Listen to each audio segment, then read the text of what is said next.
श्री सद्गुरू ब्रह्मचैतन्य गोंदवलेकर महाराज यांचे 19 मेचे प्रवचन. भगवंताचे प्रेम वाढविण्याची कृती करावी. जगात देवाणघेवाण हा नियमच आहे. लाकडाचे 2 तुकडे जोडायचे असतील तर प्रत्येकाचा थोडा थोडा भाग तासून नंतर एकमेकात बसवितात आणि मग उत्तम रीतीने सांधा बसतो. त्याप्रमाणे प्रत्येक माणसाने आपापले दोष जर थोडे थोडे तासून टाकले तर परस्पर प्रेमाचा सांधा खात्रीने उत्तम बसेल. याकरिता विचाराने आणि काळजीने वागणे जरूर आहे. घरामध्ये काय किंवा बाहेर काय, प्रेमाचा धाक असावा, भीतीचा धाक असू नये. जसे आई आणि मुलाचे प्रेम असते तसे भगवंताचे प्रेम लावावे आणि त्याप्रमाणे आपण वर्तन ठेवावे. असा नियम आहे की ज्याला आत बाहेर भगवंताचे प्रेम आले तो भजनामध्ये नाचत असताना त्याचा स्पर्श दुसऱ्याला झाला की तोही भगवंताच्या प्रेमाने नाचू लागतो. भगवंताचे प्रेम हे एक मोठे वेड आहे. ते ज्याला लाभेल तो भाग्याचा खरा. एक भगवंताचे प्रेम लागले की वाणीमध्ये सर्व चांगले गुण येतात. पुस्तके वाचून किंवा नुसत्या बुद्धीने जगाची अशाश्वतता केव्हाही कळणार नाही. भगवंताचे प्रेम वाढले की ती आपोआप कळू लागते.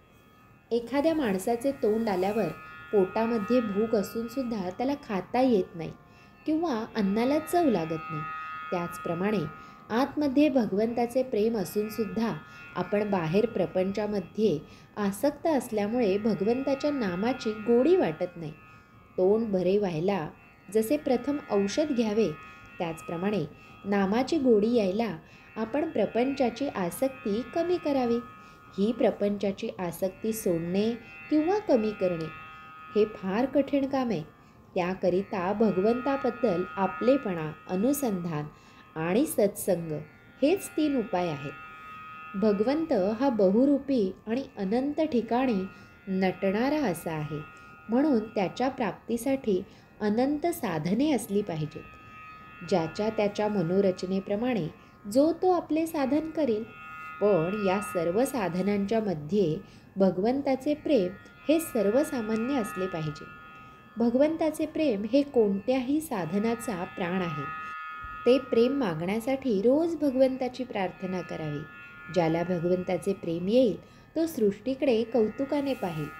खरोखर भगवंताचे प्रेम एकदा चिकटले की त्याच्या आड दुसरे काहीही येऊ शकत नाही.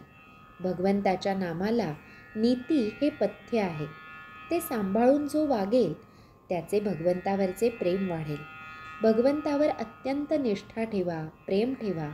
भगवंत हा कष्टसाध्य नसून सुलभ साध्य आहे.